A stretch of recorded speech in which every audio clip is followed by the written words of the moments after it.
유튜브를 통해서 한번 방송을 쓱 해보고 난 다음에 이걸 어떻게 정리를 해야 될까 고민을 많이 했어요. 그래서 경제 모델을 먼저 설명을 하고 난 다음에 지금 당신들이 왜 이렇게 희생을 당하고 있는지 그걸 설명을 해야 될까? 아니면 희생당한 세대를 먼저 설명을 하고 경제 모델을 설명해야 될까? 이거 둘 중에서 굉장히 고민을 많이 했는데 탑다운이냐 바텀업이냐. 근데 바텀업으로 설명하는 게 더 낫겠다라고 생각을 해서 이거부터 시작을 합니다. 지금 이제 2024년, 3년이 아니라 한 미국 청년이 이런 말을 했거든요. 너무나도 이상하다. 집을 살 수도 없고 차를 살 수도 없는데 경제가 너무나도 호황이라고 말한다. 이 이상한 일이다. 뭔가 아무것도 못하는데 경제가 너무 호황이란다. 지금 현재 미국의 인플레이션을 바이든 인플레이션이라고 합니다. 바이든 플레이션이요. 언제나 좌파처럼 하는 소리가 기업 탐욕이 문제다, 트럼프가 문제다 라고 말하면서 지금 제니 옐런이 방어를 하고 있는데, 그래서 뭘 하겠다고? 돈 뿌리겠다고. 그래야 인플레이션 잡힌다고. 그러니까 집권만 하면 되겠다는 거예요. 이게 바이든 지지하는 경제학자들도 반대를 하기 시작했거든요. 여기서 돈 뿌리면 작살난다. 그리고 인공지능이 그 인플레이션을 줄일 수 있기 때문에 규제를 없애야 된다. 이러고 있는데, 젊은 세대가 집을 못 사는데요. 이렇게 옐런한테 물어보니까 보조금 지급하면 된다. 이렇게 말을 했습니다.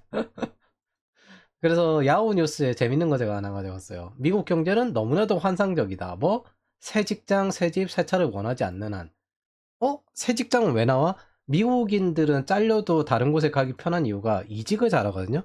근데 요즘은 5개월이나 걸린다 이러면서 분노를 하고 있습니다. 약간 이제 일자리가 없는 중국과는 급이 다른, 예, 그런, 여기는 사람이 부족하다. 역시나 5개월이나 이직하는데 시간이 걸린다라고 하는 게 지금 미국입니다. 야, 역대급 불황이라고, 역대급으로 힘들다, 역대급 불황이다, 이렇게 이야기하는 게 5개월이나 취업 활동하는데 걸린다. 어우, 씨. 그래서 지금 이런 상태입니다. 그래서 집을 구할 수 없다면 비행기표를 사라. 요게 이제 슈카월드에도 한번 나왔던 건데, 뭐냐면은, 요쪽 대학을 다니거나 아니면 직장을 다닐 때 너무나도 그 부동산 주거비가 높아요. 그러면은, 그냥 저기, 어머니 아버지 집에 좀 있으면서 비행기 타고 왔다 갔다 하는 게 더 싸게 먹힌다는 거예요. 주거비보다. 그런 급입니다. 그리고 현실은 지금 미국에도 자식 키우기 위해서 굶는 부모가 증가했습니다. 자식은 먹여야 될 거 아니에요. 자식은 먹이는데 부모가 그냥 끼니를 굶는 거예요. 그 부모 숫자가 증가하고 있고, 밀레니얼 데디들이 지금 그걸 한 방에 받고 있죠. 왜냐면 밀레니얼 데디들이 그래도 결혼했으니까 좀 무리하게 집을 샀거든요. 집을 샀는데 지금 그 처음 집 산 사람들이 제일 힘든 시기예요. 그래서 팬데믹 때 좀 무리하게 결혼을 해가지고 이제 집 산 사람들이 제일 위험한 시기예요. 저는 솔직히 그 말을 해요. 결혼했다고 막 집 살지 말고 그 디플레이션 한 번 오니까 그때 사라. 그때 경매를 사든 뭐라든 그때 사라. 그 이야기를 하고 싶거든요. 근데 어느 나라든 결혼했으니까 이제 집을 당장 사야 된다. 뭐 이런 식으로 접근을 많이 해요. 그리고 그걸 사실 저도 결혼 생활을 한번 해보면서 느낀 건데, 예, 그러면서 자꾸 압박을 줘요. 이게 정말 바보짓이고 지금 집을 사면 안 되는데 집을 사야 된다 이런 식으로 자꾸 압박을 주니까 그게 경제적으로 큰 실패를 가져온다고 개인적으로 생각합니다. 어쨌든 우리는 지금 이거 이야기한 게 전 세계에서 유일하게 경제 상황이 좋은 미국입니다. 유일하게 경제 상황이 좋은 미국이 지금 이래요. 미국이. 이게 뭐 누구 이야기다? 희생당한 세대. 예. 밀레니얼 세대들의 이야기입니다. 전 세계적으로 좀 확장을 해보도록 할게요. 전 세계에 희생당한 세대, MZ라고 이제 종록을 하는데, 국가가 우리만 희생시키고 책임은 지지 않는다. 명문대생들이나 의대생이 분신했다. 이런 게 뭐냐면 프랑스에 일어난 일입니다. 특히 팬데믹 때 일어났죠. 그래서, 어, 이게 의대생들이 분신을 하고, 명문 비즈니스 스쿨 학생들이 분신을 하고, 투신 자살을 하고, 이런 법대 학생들이 자살을 하고, 이런 시기까지 왔기 때문에, 어, 굉장히 커졌습니다. 근데 정보 교탄 시기거든요. 마크롱이 여기다가 뭐라고 했냐면은, 일자리가 없으면 취업하기 위해 노력하면 된다 이렇게 했어요. 이거 어디서 들어보면 시진핑이랑 똑같아요.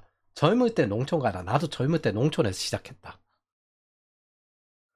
그래서 지금 중국이 탕핑 상태죠. 뭐 열심히 일해도 성공 못한다. 번아웃 상태인데 이게 제가 알고 있기에 중국이 지금 한 7천만 명 정도의 실업자가 있는 걸로 알아요. 근데 1년에 1,000만 명씩 대학 졸업생이 나옵니다. 7천만 명 정도의 실업자가 있는데 이거 다 솔직히 스타트업 규제한 시진핑 탓이죠. 민간 경제를 자유로운 민간 경제를 죽여버렸으니까. 2023년 여름만 해도 1150만 명의 대졸자가 나옵니다. 이거 실업자예요. 석박사 나와도 뭐 한다? 취업을 못 하거나 아니면 뭐 이렇게 하는데 중국은 이게 참 이거 대놓고 정부 비판을 하기 힘드니까 솔직히 저 나라에 그냥 평범하게 사는 사람들에게 뭔 그런 게 있습니까? 그냥 우리 솔직히 정부 정치에 그렇게 관심 없이 경제활동만 집중하고 생존하는 데랑 집중하고 싶지. 일본의 엠포 세대는 뭐 굳이 그 열거를 할 필요가 없는데 연애, 결혼, 출산 이거 포기하고 거기에 플러스 다른 포기가 늘어나는 건데 집의 소유를 포기하거나 아니면 커리어의 경력을 포기하거나 아니면 돈이 나가니까 인간관계 자체를 포기해버리거나 이런 게 있습니다. 한국은 20대 실질소득이 아니라 명목소득이 감소했어요. 요거 밑에 좀 나오는데 전에 제가 이제 그 취업지도에도 한번 했던 거고 이게 명목소득이 감소한 유일한 정권이 요 사람인데 30대는 이제 신혼부부들이 집 못 구해서 경기권으로 다 밀려갔죠. 근데 이 사람이 그때 나와가지고 이런 말 했거든요. 나도 한때 낭인이었고 청년 문제는 국가 책임 어쩌고 저쩌고 한데 저는 이거 저거 지가 저렇게 다 만들어 놓고 일부러 사회계를 저렇게 해놓고 저거 몰랐을 리가 없거든요. 일부러 사회계를 저따구로 해놓고 그래 놓고 지금 저거 이야기할 때 진짜 악마구나 그 생각했습니다. 저거는 몰랐을 리가 없어요 애초에.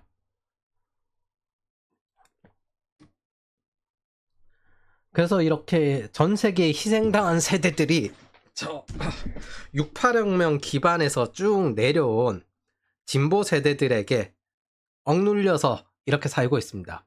그래서 각자 유럽에는 희생당한 세대라고 하고 중국에는 탕핑종이라고 하고 일본에는 엠포 세대 또 오야가차 우리나라로 치면 금수저 은수저예요. 오야가차 부모 뽑기다 랜덤. 그리고 한국에는 금수저 은수저 뭐 이것도 나오고 포기는 이미 했죠. 그리고 미국에는 파이어족입니다. 파이어족이 뭐냐면은 야씨 돈을 많이 벌어서 부자는 못 되겠다. 솔직히 내 능력에 한계도 있고 그럼 뭐 커리어 포기하고 아끼면서 림파이어족이 되자는 거예요. 뭐 재정적으로 독립을 해서 아끼며 살면 죽을 때까지 살 수는 있다. 그래서 조기 은퇴하자. 이게 파이어족이에요. 부자가 되길 포기하자가 파이어족이에요. 그래서 커리어 포기하면 아끼면서 살겠다. 어떻게 아끼면서 살 건데 뭐 소비가 적은 나라로 가면 되지 않냐. 그래서 미국에서 한 10년 정도 빡세게 일하면 그렇게 되거든요. 그래서 더 올라가지 않겠다. 이런 거예요. 글로벌 MZ들은 똑같이 이걸 가지고 있습니다. 기성세대에 억눌려서 공통적인 문제입니다. 이게 뭐 각국의 나누는 M4 세대입니다. 이거 전 세계적 문제예요. 전 세계적 문제. 그래서 재무적으로 독립해가지고 그냥 포기하자. 뭐 도전 안 하겠다. 그냥 욕심을 줄이겠다. 이렇게 간 거예요. 그리고 사실상 이게 무슨 뜻이다? 이 기저에는 X세대에 밀려서 그리고 베이비 부머 세대에 밀려서 어떻게 되었다? 계층화가 되었다는 겁니다. 그러면 그래 포기할게. 욕심 줄인다. 제가 얼마 전에 이 말 한 적 있습니다. 앞으로 포기 철학이 유행할 거라고. 이거 은근히 많은 게 어디죠? 모건하우저에 관련된 돈에 대한 논의를 돈에 대한 모건하우저이 어느 시점부터 뜨기 시작했는데 이거 보면 욕심을 줄이라고. 근데 X세대는 뭐예요? 욕심을 계속 늘리고 있어요. 그래서 요 차이가 좀 있는데, 영국의 조사 중에 있는데, 영국의 밀레니얼 세대는 X세대나 베이비붐 세대와 같은 소득붐을 결코 경험하지 못할 것이다 라고 주요 연구 결과에서 밝혔습니다. 근데 그게 2024년에 나온 건데 2016년에도 똑같았어요. 밀레니얼 세대는 X세대보다 적게 벌 것이다. 그거 지금 계속 이어지고 있는 거예요. 그러다 보니까 전 세계 청년 문화가 어떻게 바뀌었냐면, 정치 문화를 대충 보면 펩시 같은 경우 원래 스트릿 패션을 공략을 했거든요. 2000년대에. 그래서 X세대들을 공략하고 그게 2010년까지 살아남아서 넘어온 게 슈프림입니다. 그럼 이 스트릿 패션이 지금은 좀 많이 바뀌었는데, 그 당시에는 전통 문화에 대한 저항 정신이었어요. 왜? 정장 다 입고 빡빡하게 그렇게 돌아다니고 딱딱한 그런 문화에 대한 그 저항 정신이자, 이제 돈 없으니까 싼 거 있는데 그게 나름대로 스트릿 패션이 된 거예요. 또 그리고 툭 까놓고 말해서 싼 데서 뭐 이제 패스트 패션 이전에 싼 데서 어떻게든 싸게 잘 입고 돌아다니는 그런 패션이 된 건데, 그게 스트릿 패션처럼 된 겁니다. 그게 사실 그게 좋은 옷감에 오래 입고 다니는 그런 옷, 그런 건 아니잖아요. 그래서 그게 일종의 저항 정신에 영향을 미치고 있는데, 이런 것들은 대부분, 이런 문화들은 청년의 심정을 대변합니다.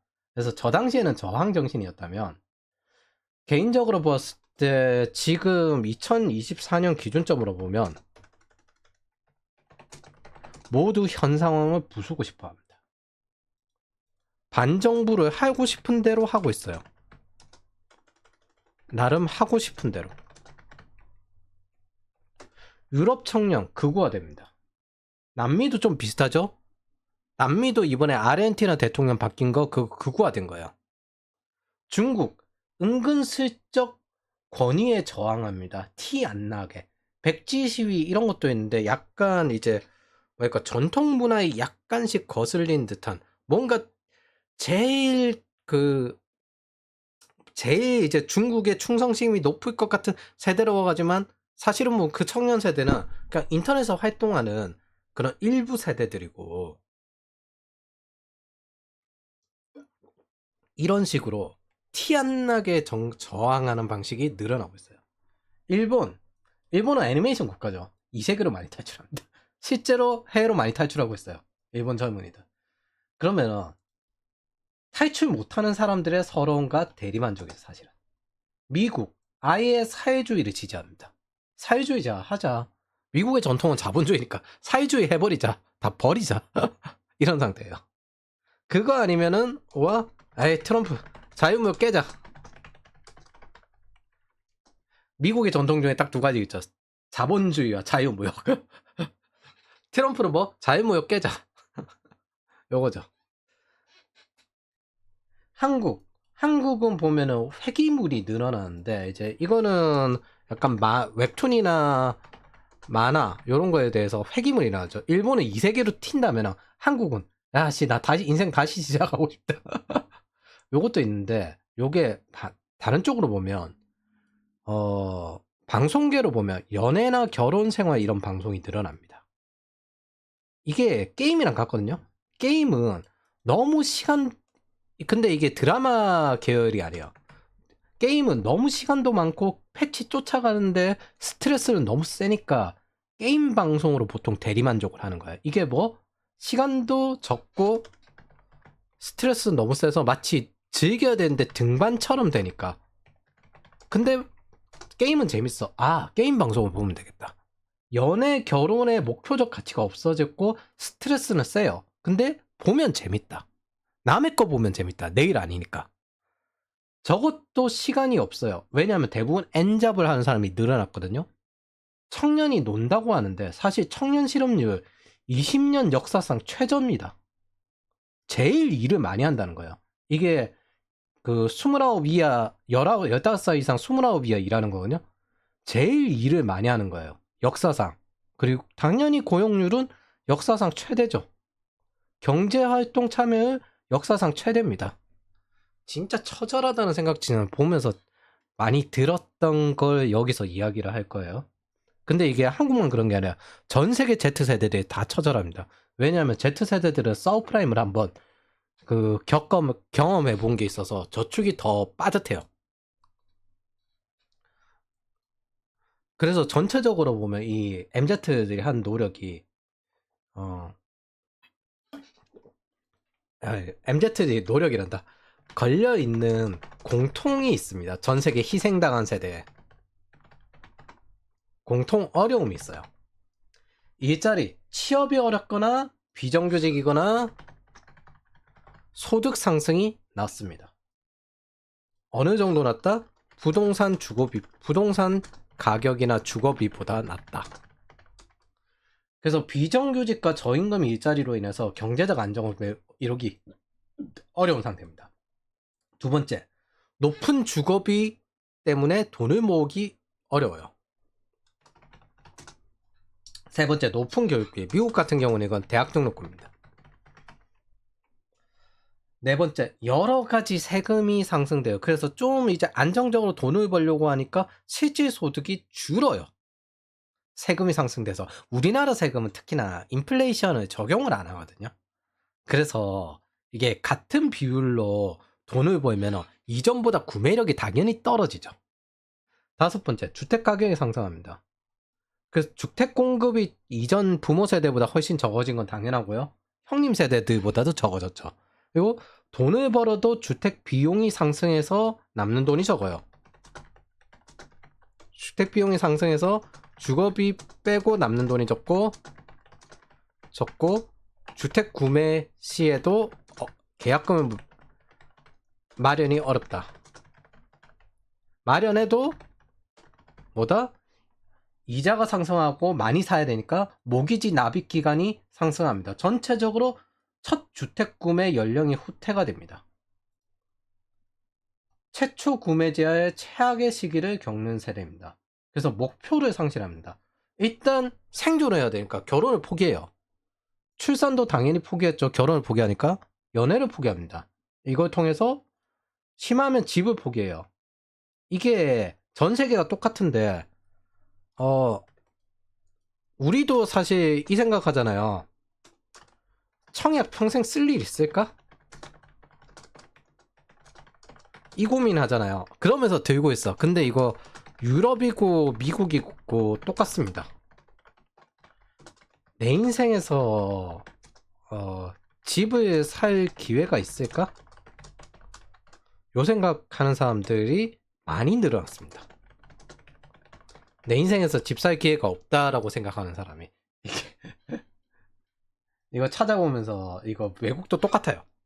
밀레니얼 세대들은 내 인생에서 집 살 기회가 없을 것 같은데 그래서 뭐라고 나왔냐면 밀레니얼 세대들에게 모기지가 의미 없을 수도 있다.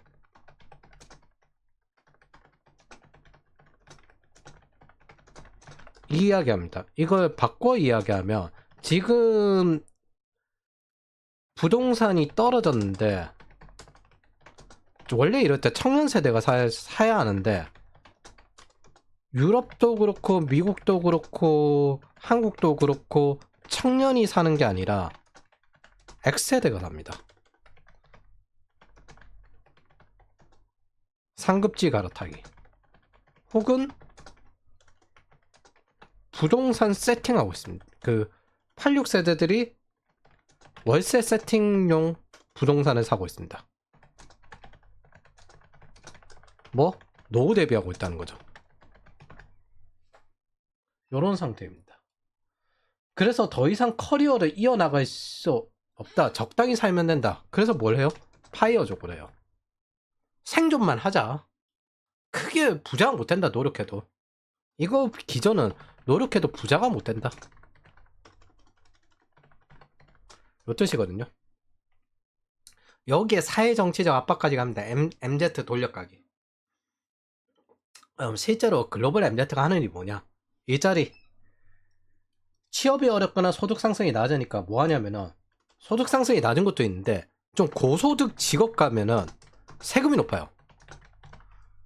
요즘 미국에 이런 거 있을걸요? 내가 뭐 연봉 한 2, 3억 벌었다. 받았다. 오, 첫 취업으로 훌륭해. 뭐야? 세금이 50%야? 아니 이 개고생하는데 세금이 50%야? 그래도 끝까지 할 사람은 N자까지 합니다. 그래서 변호사도 우버, 에어비앤비 이런 걸 사이드 옷을 돌리는 게 이런 거예요. 이게 지금 전 세계 트렌드입니다. 끝까지 하겠다는 사람. 주거비, 생활비가 비싸요. 그래서 부모 집에 살면서 저축을 빡세게 합니다. 캥거루족. 혹은 멀리서 오고 합니다. 재택근무가 가능하다면 어떻게 하냐? 물가가 싼 국가로 가서 일하고 요거 하나 더 있는데 주거비를 좀 낮출 수 있는 저금리 모기지가 있으니까 아예 그냥 위장 결혼을 해요. 그래서 늘어나는 게 오픈 릴레이션십입니다. 뭐? 그래, 결혼은 얘랑 하고 연애는 각자 하고. 요거 사실 일본에도 늘어나고 있어서 꽤나 큽니다. 그래서 아예 결혼을 지금 시스템이 아예 결혼을 안 하거나 아니면 그냥 경제적 공동체용 결혼을 하거나 해서 결혼 혜택을 받거나 요렇게 갑니다. 그리고 욕심을 줄여요. 일단 부자가 될 욕심을 줄이는 게 림파이어족 하면서 아니다. 펫파이어족이 있고 림파이어족이 있는데 펫파이어족은 스톡옵션 받아가지고 대박 내서 사업 내서 부자로 사는 파이어족인 거고요. 림파이어족은 부동산 하나하나 긁어 모아가지고 자기는 이제 아껴 쓰면서 그래도 평생 살 수 있다. 그리고 뭐 동남아에 있는데 싼 지역에 가면은 먹고 살 수 있다. 그렇게 자동화 시스템 골려놔서 재무적으로 어쨌든 독립하는 것 자체를 목표로 하는 아끼며 살자는 림파이어족. 그리고 경제적 부담이 되니까 아이를 포기하죠. 일단 평생 집 살 마인드도 포기한 사람이 사실 대부분인데 림파이어족까지 도달할 수라도 있는 사람도 사실 그 세대의 상위층이에요. 여기가 거의 최대치예요. 그러니까 부자가 될 욕심이 아니라 그냥 재무적 자유, 여기가 최대치라고. 이 세대는.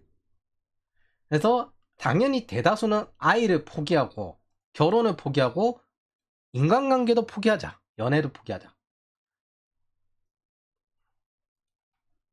그래서 대체로 빡세게 일해서 열심히 살자. 엔잡은 여기 위에서 했던 건데 이게 어쨌든 대다수입니다. 엔잡을 해야 된다. 중소 중견기업 담당자분들 회식 없애버리세요. 그거 당신들 좋자고 하는 거지. 이거 솔직히 이 위에 결혼한 사람들 많거든요. 이 결혼한 사람들이 보통 집에서 힘을 못 써요. 특히 남편들이. 그래서 여기서는 자기가 왕처럼 굴 수 있잖아요. 그 여기서 자기가 왕처럼 굴면서 나르시즘을 뿌리는 겁니다. 너도 결혼해. 나처럼 살지 않는데 제가 더 잘 살면은 뭔가 자기 인생이 비참해지거든요. 이거 없애버려야 됩니다. 집에 가기 싫으니까 엔잡하고 공부하는 청년 세대에겐 지랄입니다. 그냥 차라리 각자 뭐 공부해가지고 여기서 사내에서 공유하라. 그게 훨씬 더 청년 세대들에게 잘 먹힐 겁니다. 회식 없애버리세요. 아예 그냥 회식 안 해도 됩니다. 차라리 그냥 일주일에 한 번씩이든 한 달에 한 번씩이든 아침에 모여가지고 각자 공부한 거 발표하라고 그게 하는 게 훨씬 나을 겁니다. 그리고 5번째, 젊을 때부터 빨리 금융 공부하자. 그래서 미국에 나오던 말이 이거죠. There are no alternative. 대안이 없다. 그리고 buy and dip. 빠지면 살아. 이걸 우리 버전 하면 나스닥은 신이야. 저도 S&P 500을 열심히 빨리 하라고 하죠. 이거를 미국에서는 10대부터 시작합니다. 요즘은 10대부터 금융 공부에서 시작하게 해요. 로빈후드 영향도 있는데 X세대들도 자식들 데려보니까 이렇게는 안 되겠네. X세대가 약간 MZ의 금융 방식과 윗세대의 금융 방식이 섞여 있는 방식이에요. 적어도 지금 자본주의 사회에서 자본주의 국가에서 부동산을 사가지고 뭔가 이득을 볼 만한 국가는 없어요. 인도가 그나마 있을 수가 있는데 거기가 좀 느리게 성장을 하죠. 그 나라는.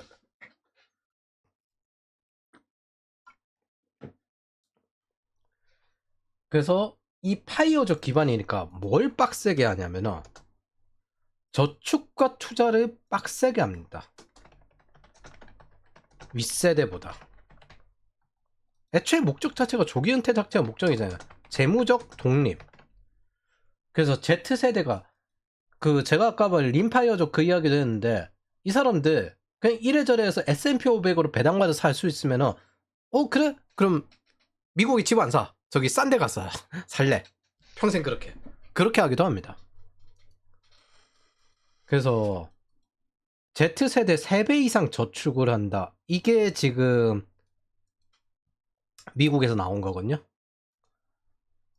Z세대의 3배 이상 저축. Z세대는 같은 X세대보다 뭐 저축한 금액 그 같은 나이 대비 저축한 금액이 거의 3배 이상을 저축을 한다.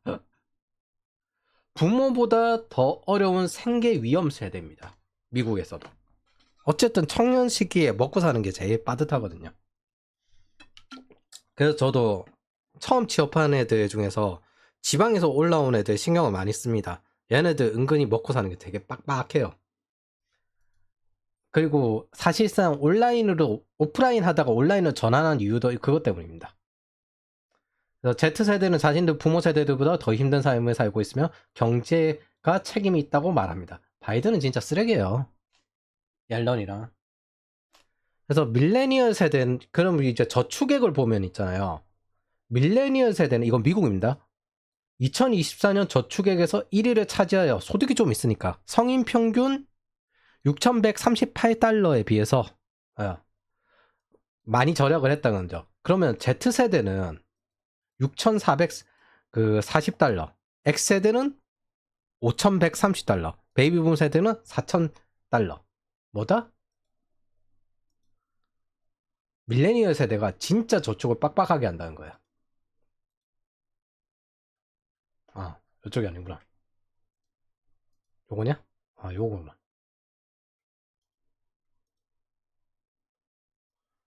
그래서 밀레니얼 세대는 저축액 1위. 그리고 Z세대가 아마 3위 정도쯤 될 겁니다. 그래서 저축을 진짜 빡빡하게 하는 세대가 MZ세대입니다. 뭐 대안이 없으니까. 일단 현금이라도 모아두고 중립적인 위치를 취하는 거예요. 사실 이유는 뻔히 알겠는데 부동산을 살 수가 없으니까. 부동산 자산 상승 혜택을 볼 수가 없으니까 주거비도 지금 허덕이고 있는데 뭘 하겠어요. 생존이 되냐 마냐 이런 수준인데 뭘 하겠습니까. 그럼 Z세대가 지금 지출하기보다 미래를 위해 저축을 사용하는 이유는 글로벌 금융위기도 경험했고 부동산 버블을 경험했고 고용 불안을 겪어서 더욱 겁내고 있습니다. 사실 그게 있어요. 미국의 Z세대들은 서브프라임 때 가정이 무너지는 걸 한번 경험해봤습니다. 그리고 근데 유럽도 마찬가지입니다. 사실 영국도 마찬가지예요. 영국도 저축을 더 빡빡해요. 빡빡하게 해요. 저축 금액이 적어도 저축을 더 빡빡하게 합니다.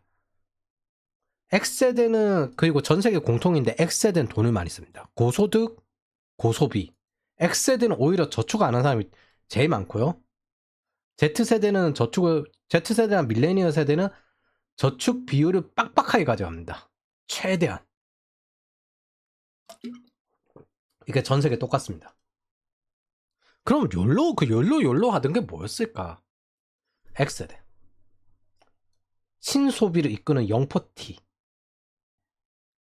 X세대들이 뭐다 이제 돈 생기니까 스트릿 패션에서 이제 돈 많은 패션으로 넘어온 거예요. 그게 X세대입니다. 소득 지출이 가장 많은 40대. 그렇지, 카드 버블 세대. 사실 서프라임도 저 X세대들이 부동산 가지고 장난질 하다가 막 하다가 나온 거잖아. 고소득 고소비 이거 전 세계가 다 똑같습니다. 이 X세대 가지고 있는 거. 그리고 딱 하나 있어요. 팬데믹 기간 동안 돈 많이 번 거 X세대입니다. 강력한 40대 고소득 고소비 X세대는 영국 경제에 가장 큰 기여를 합니다. 이게 전 세계 다 똑같습니다. 어느 정도 되는 선진국급에서. 저축률이 평균적으로 낮고 현재 돈을 쓰며 소비력은 가장 큰 세대 X세대. 고소득 고소비 그리고 저축 부족으로 은퇴 위기라는데 돈은 많이 써요. 부동산 시장의 포커스 그룹입니다. 전 세계 선진국에. 팬데믹 기간 동안 자산 이득이 급증했습니다. 이게 보면 베이비 부머 세대가 43%, X세대가 35% 급증하는 거거든요. 밀레니얼 세대 10%. 미국 전체 부동산. 그래서 미국 X세대도 팬데믹 기간도 50%가 늘었죠. 우리나라 X세대도 자산 증식이 가장 빠른 세대죠. 같은 나이 대비 베이비 부모보다 더 많이 번 세대고, 사실 산업화 세대와 베이비 부모 세대와 그 다음에 X세대 자산이 거의 비슷해졌어요. 근데 X세대는 상속이 있습니다. X세대가 만약 상속까지 받는다면 역사상 가장 부유한 세대가 됩니다.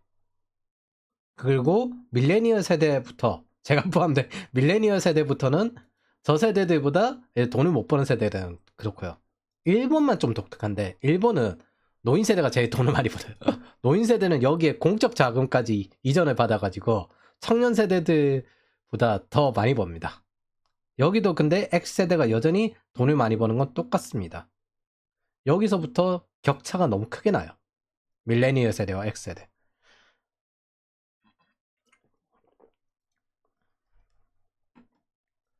자, 그래서 일본도 좀 비슷합니다. 잘 생각해보면 이게 맞아요. X세대는 저축세대거든요. 부동산을 사는 세대가 아니라 저축세대로 시작을 했어요. 자유무역 혜택을 그대로 다 받았습니다. 2000년대부터 시작된. 90년대에서 2000년대 전 세계 부동산의 공급을 늘어났거든요.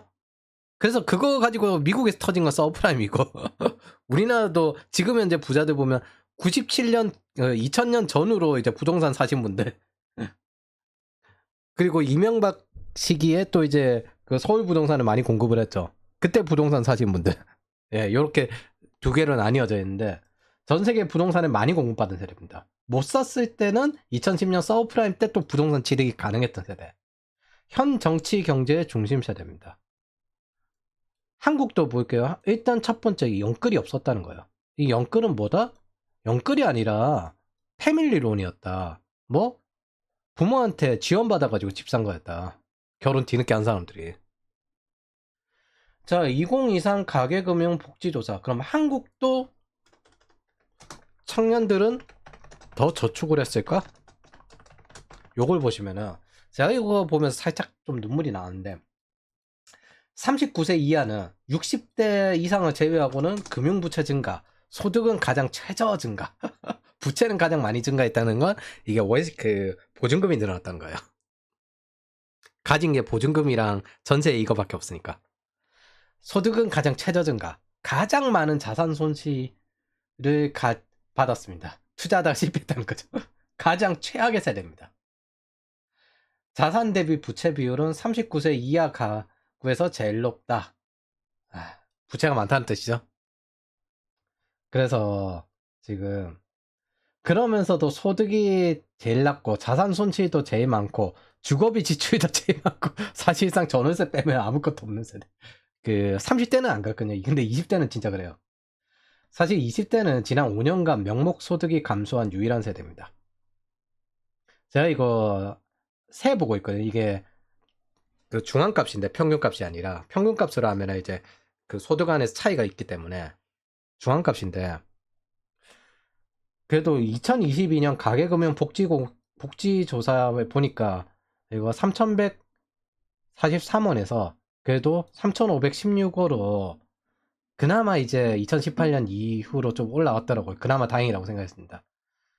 그래도 최대 연봉 상승을 보면 여전히 40, 50대가 제일 높습니다.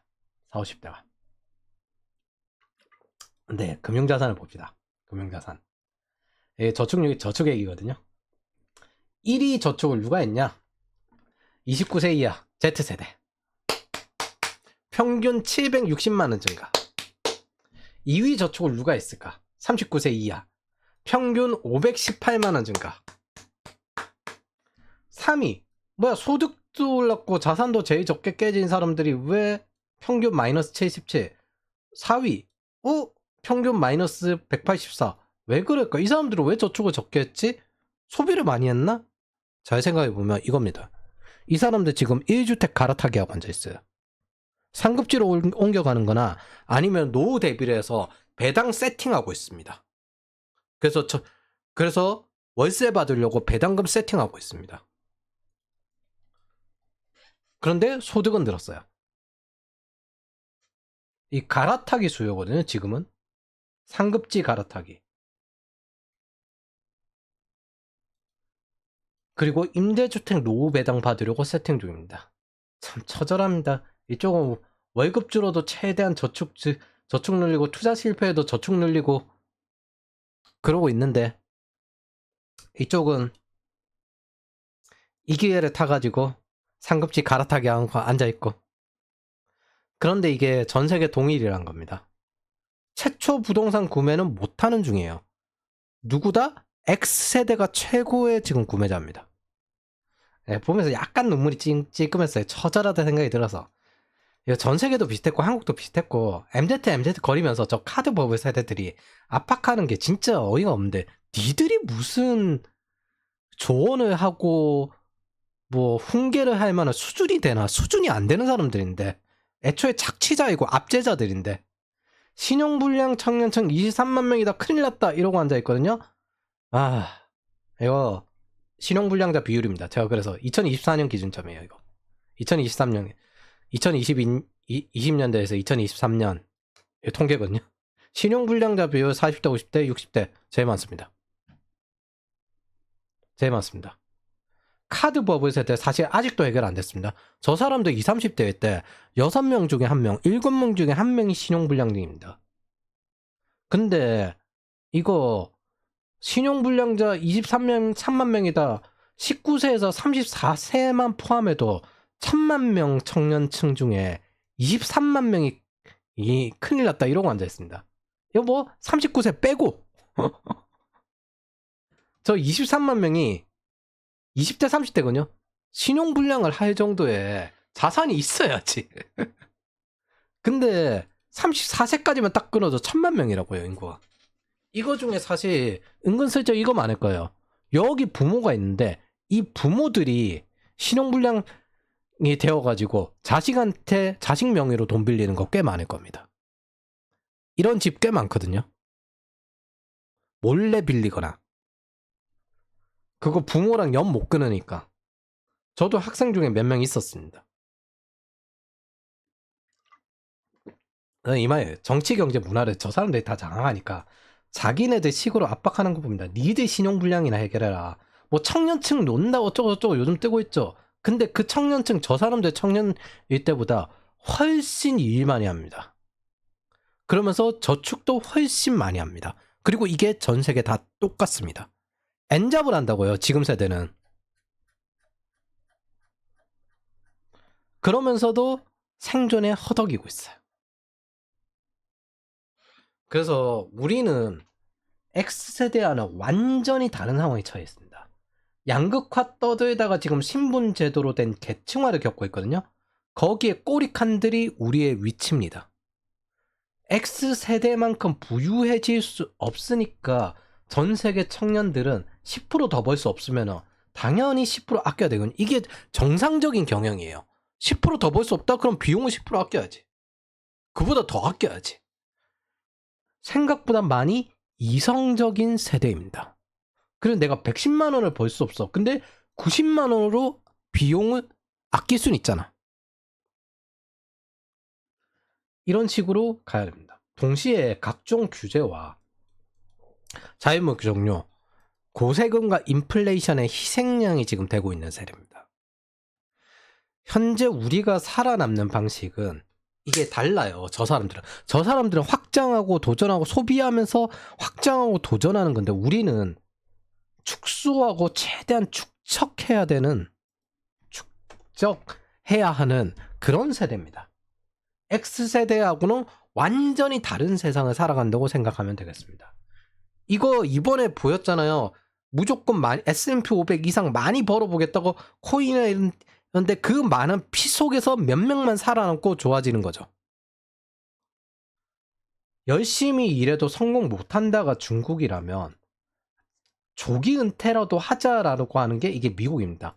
부자 포기하자 하면서 X세대 이상에게는 상급지로 옮겨갈 수 있는 해븐 조선이에요. 근데 Y세대 이하에게는 헬 조선이에요. 근데 이게 한국 현상이 아니라 글로벌적인 현상이란 뜻입니다. 글로벌로 이야기하면 40대는 신중년이 되는 겁니다. 그리고 전 세계의 중심에 있어요. 사실상 우리는 제로섬 경제를 전에 이야기했는데 전 세계 제로섬 경제에 확인이 되고 있는 겁니다. 우리는 X세대들과 다른 수비 모델, 즉 생존 모델과 성장 모델을 갖춰야 되는 거예요. 우리의 세계는 지금 달라요. 우리가 처해 있는 환경은. 2024년 기준 사실 많은 기회의 창이 닫혀 있는 상태죠. 우리한테는. 그러면 이게 모두에게 통용되는 게 아니라 우리에게 기회의 창이 닫혀 있는 상태죠. 그러면 수비를 해야 됩니다. 10% 목표인데 10% 성장을 못하면 당연히 10% 비용을 아껴야죠. 생각보다 언론에서 선동하는 것과 달리 지금 세대는, 지금 MZ세대는 대단히 현실적이고 저는 잘하고 있다라고 생각합니다. 왜? 잘 축적하고 있고 잘 아끼고 있습니다. 그러면서 나름 엔잡을 해서 양을 늘리고 있어요. 이거 등비 수열의 회전율을 늘리는 거잖아요. 훌륭해요. X세대는 분명 확대 사회에 살지 몰라요. 근데 우리는 축소 사회에 살고 있다고요. 그럼 우리는 최대한 축소하고 축적해야 됩니다. 왜 축척이라고 돼 있냐? 우리에게 확대 사회가 언젠간 올 거거든요. 이때 기다리면서. 우리는 X세대, 86세대 저들보다 저축 기능이 뛰어나요. 저 사람들 아직까지 소비가 해결이 안 나잖아요. 그러면서 시간이 더 많으면서 인내심도 더 많습니다. 언젠가 저 부동산들이 자기네들 목줄 조우는 때가 올 겁니다. 왜냐하면 70년대 뉴욕이 그랬거든요. 그리고 그거 사서 부자 된 사람이 트럼프예요. 그러면은 트럼프는 80세 때 대통령 출마했는데 그게 10년이든 20년이든 우리는 그 피바다일 때 주워내면 됩니다. 언젠가는 이 축적된 걸 써서 확대 시기에 들어가야 될 때가 올 거예요. 아직은 안 왔을 뿐이지. 그래서 뭐 인구가 줄어드니까 뉴욕이 그 당시에 파산할 거라고 생각했겠습니까? 70년대 뉴욕이. 생산 축소 사회는 저 사람들이 만들었고 우리도 축소에 맞게 적응하고 있습니다. 그 성장 공식이 실패 공식으로 되돌아갈 겁니다. 그러니까 저는 이 말을 하고 싶어요. 잘하고 계신다고. 우리는 중립 포지션에 있는 거예요. 이게 지금같이 시대가 체제 전환을 하는 시대에 제일 유리합니다. 그래서 해볼만 해요. 물론 기회는 계속 찾아 나가야 되겠고 이게 10년 뒤에 올지 20년 뒤에 올지 몰라요. 그래서 적어도 지금은 축적할 만한 가치가 있습니다. 특히나 중립금리가 올라간 상태에서 앞으로는 이제 저금리 시기가 안 올 거거든요. 그럴수록 현금의 가치가 높아질 거예요. 그래서 우리의 생존 성장 모델도 신규 체제에 맞게 바뀌어야지 X세대 이전의 생존 성장 모델과는 달라야 한다는 점입니다. 그래서 윗세대들의 성공 공식이 우리에게 지금 같은 환경에 있지 않기 때문에 통용이 안 될 거예요. 그런 것 중에 하나가 청년들에겐 모기지가 의미 없을 수도 있다. 혹은 청년들에겐 청약이 언제 쓸지 모른다. 그냥 보험 같은 걸로 저축이라는 느낌으로 가지고 있는 것과 같죠. 적어도 이 상태가 지속된다면 우리 인생에서 절대 꼬리칸으로 끝나는 일은 없을 겁니다. 언제나 이랬습니다. 저축 기능이 있고 투자 기능이 있는 사람들은 꼬리칸으로 끝나지 않았어요. 그걸 우리가 가장 크게 보는 사람이 워렌 버핏이죠. 그래서 엔잡도 하고 있고 저축하고 있고 그리고 금융투자도 빨리 시작하고 있고 그렇기 때문에 우리는 더 길게 볼 수 있을 겁니다. 그리고 S&P 500이 언제나 부동산보다는 높이 올라가죠. 부동산 2배 올라가면 S&P 500은 4배 올라가니까. 그래서 저는 이 말을 하고 싶어요. 저 윗세대들보다 훨씬 잘하고 있고 저 윗세대들이 처해 있는 확장 모델과 지금 청년 모델은 완전 다르다. 그리고 이거 전 세계적인 현상이다. 그리고 이렇게 축적해 나가는 거 언젠가 쓸 때가 올 거다. 저 지속할 수 없는 확장 모델 방식으로 부동산으로 계속 뻥튀기 하는 거 저거 한계점 올 겁니다. 그리고 과거에도 왔었고 그리고 그때는 언제나 이제 저축한 사람이 이득을 얻는 거죠. 그러니 절망하지 마십시오. 이 상태로 중립 포지션을 계속 유지하면서 S&P 500과 저축을 병행하면서 연봉을 올려나가면 언젠가 우리 시대도 옵니다. 물론 그게 10년 뒤에 올지 20년 뒤에 올지 모르겠지만은 인생은 기니까요.